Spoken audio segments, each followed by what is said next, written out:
Andrés Manuel López Obrador llegó a la presidencia de México en el ya lejano diciembre de 2018, prometiendo una cuarta transformación que cambiaría la historia del país, poniendo siempre primero a los pobres. Desde su primer día como presidente, AMLO ha implementado una serie de políticas y proyectos que han generado tanto apoyo como controversia y polémica, y en este video exploraremos los aspectos más destacados de su gestión, incluyendo sus principales logros, desafíos y el impacto de sus decisiones en la economía, la política y la sociedad mexicana. Analizaremos su estrategia en áreas clave como la lucha contra la corrupción, el manejo de la economía, la política social y los proyectos de infraestructura, así como sus relaciones internacionales y los resultados de su sexenio en general. Así que si te gustaría ver cómo le fue a México con este presidente, ponte cómodo y disfruta del video.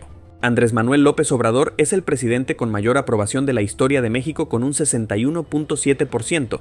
Sin embargo, aquí venimos a analizar números. Desde su ascenso a la presidencia, AMLO se ha comprometido a establecer los fundamentos de un cambio verdadero.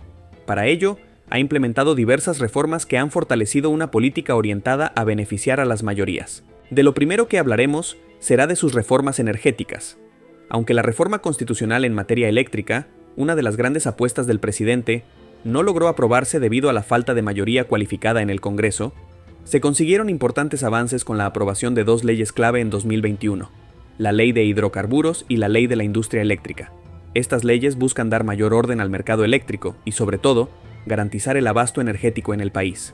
Esto ha permitido fortalecer a las dos empresas productivas del Estado, Petróleos Mexicanos y la Comisión Federal de Electricidad, mediante modificaciones administrativas y una mayor inversión pública, revirtiendo la tendencia de los últimos 30 años.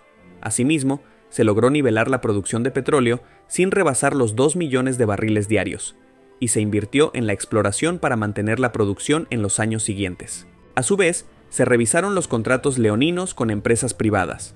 En cuanto a la Comisión Federal de Electricidad, CFE, se reforzó su papel en la distribución de energía eléctrica, aumentando su participación en el mercado nacional del 35% al 50%, y se incrementó la inversión en infraestructura. Además, se llevaron a cabo revisiones de los contratos desfavorables con empresas privadas. A pesar de los aumentos en los precios de la energía a nivel internacional, se logró mantener la estabilidad en los precios de la gasolina y la electricidad.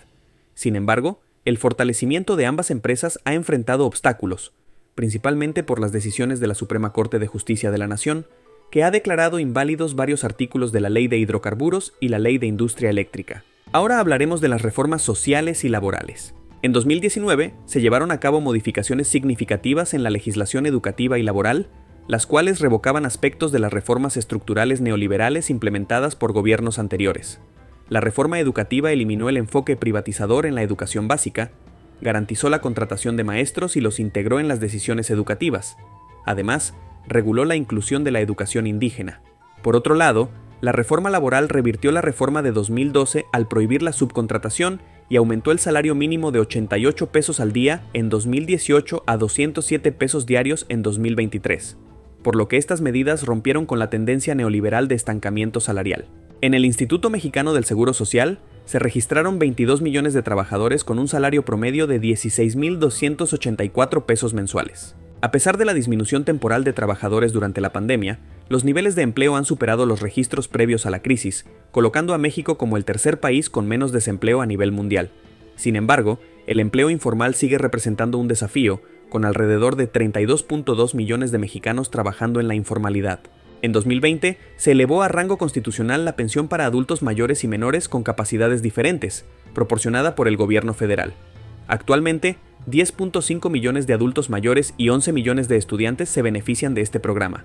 En términos generales, los programas sociales implementados por la administración de AMLO llegan de manera directa e indirecta a 30 millones de hogares mexicanos. En el programa Jóvenes Construyendo el Futuro, los beneficiarios reciben más de $350.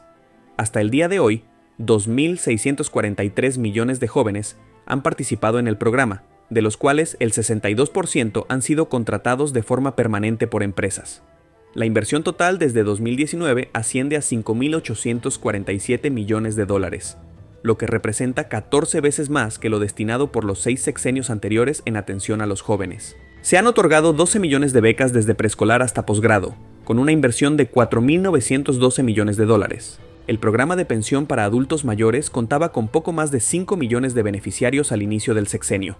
Para 2019, el número había aumentado a 8.3 millones, quienes recibían una pensión bimestral de $150.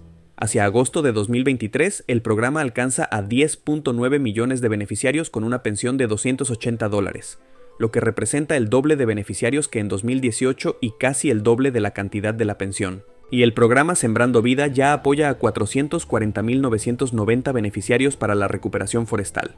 El siguiente punto a tratar es la administración paritaria y la austeridad republicana. La administración de la 4T ha experimentado un notable aumento en la representación de mujeres en su composición. Comparativamente, el gobierno de López Obrador ha logrado alcanzar una paridad absoluta, con 10 mujeres y 10 hombres, en contraste con la anterior administración que contaba con 3 mujeres y 18 hombres en puestos de alto rango. Este cambio refleja un compromiso renovado con la equidad de género y la inclusión en la toma de decisiones gubernamentales.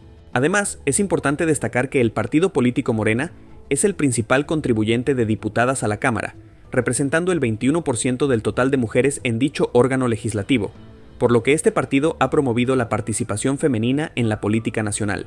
Una de las principales banderas de la 4T ha sido la austeridad, no en el sentido liberal, sino en términos de control de la corrupción y la reducción del gasto administrativo superfluo.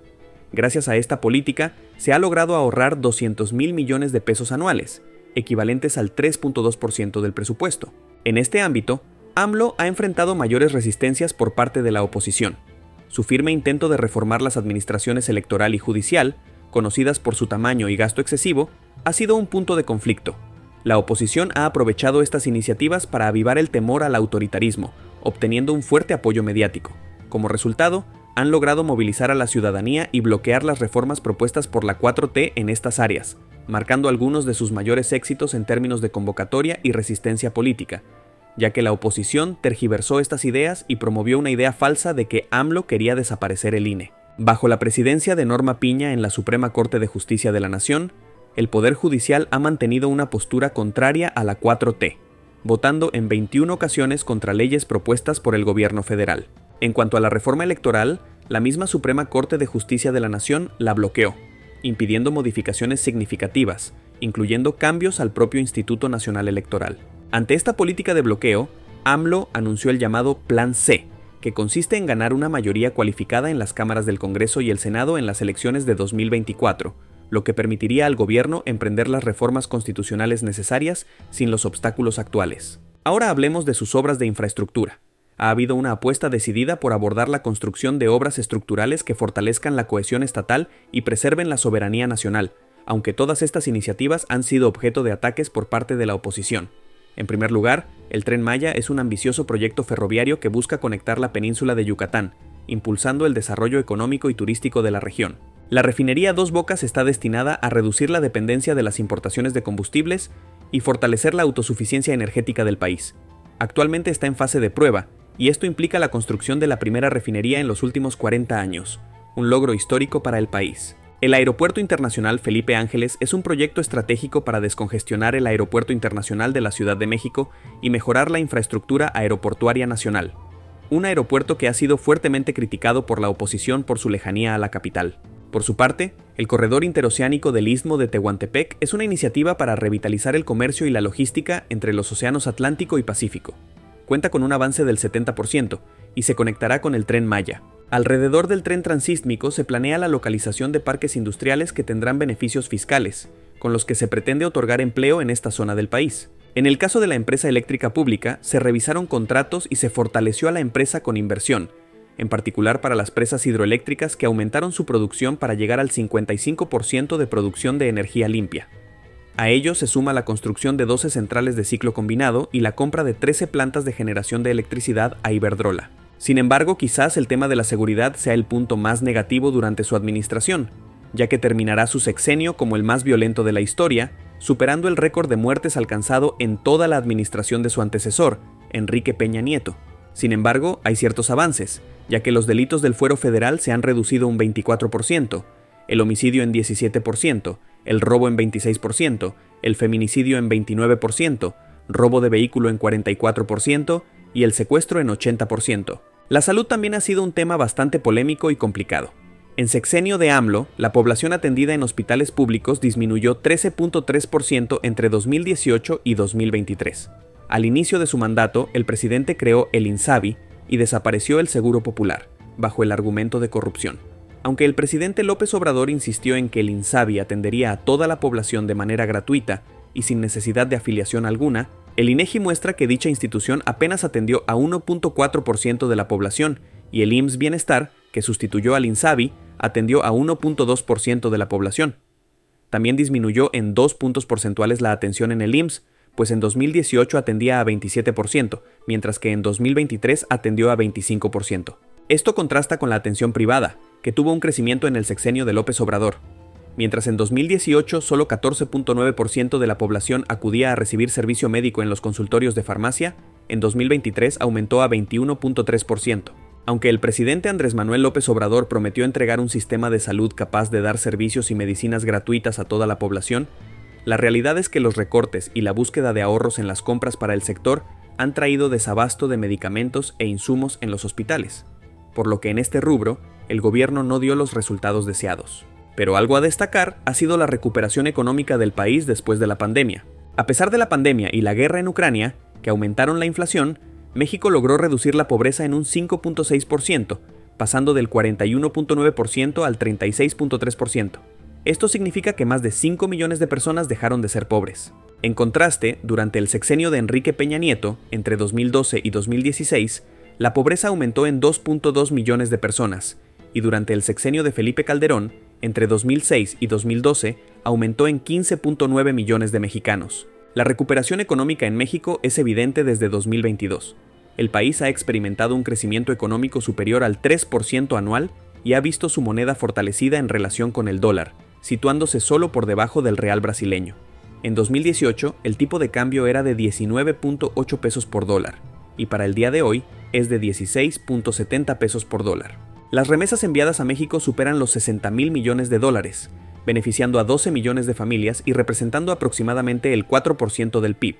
La deuda pública se ha mantenido estable en relación con el PIB, siendo del 43.6% en 2018 y del 44% en 2023. México registra una de las tasas de inflación energética más bajas de la OCDE, con un 3% anual, en comparación con el promedio del grupo, que es del 18.3%. Sin embargo, la inflación general sigue siendo superior al 8%, a pesar de los programas federales para reducirla, lo que constituye uno de los principales retos para el gobierno. Y finalmente, en cuanto a política exterior, la 4T se ha caracterizado por una política exterior activa, fundamentada en el respeto a la soberanía de los países y la no injerencia. México formó parte del Consejo de Seguridad de la ONU y propuso un plan para acordar la paz en la guerra en Ucrania. Junto con países de América Latina, México impulsó una alianza de países de América Latina y el Caribe contra la inflación. AMLO ha realizado viajes diplomáticos a Centroamérica y Cuba, además de asistir al aniversario del asesinato de Allende en Chile y visitar Colombia.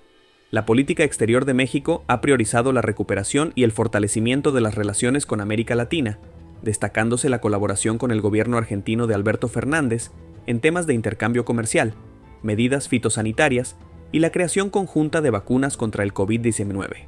Con Bolivia, se ha coordinado el rescate de Evo Morales tras el golpe de Estado y la colaboración para la industrialización del litio.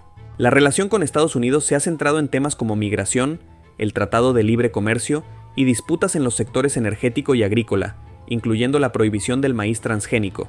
Sin embargo, el momento de mayor tensión ocurrió con Ecuador, ya que este año rompieron relaciones a raíz de una irrupción perpetrada por la policía de Ecuador a la embajada mexicana la noche del viernes 5 de abril. Por lo que en términos generales podemos ver que si bien el sexenio de López Obrador no ha sido perfecto, sí que ha tenido puntos muy positivos y destacados para el país, ganándose palomita en casi todos los rubros con excepción de la seguridad y salud. Pero la última opinión la tienen ustedes. ¿Qué opinan del sexenio de Andrés Manuel López Obrador? ¿Creen que ha sido un buen o mal presidente? Me encantaría conocer su opinión en la cajita de comentarios. Y si el video les gustó, no duden en darle pulgar arriba y compartirlo con sus amigos. Cuídense mucho y nos vemos pronto.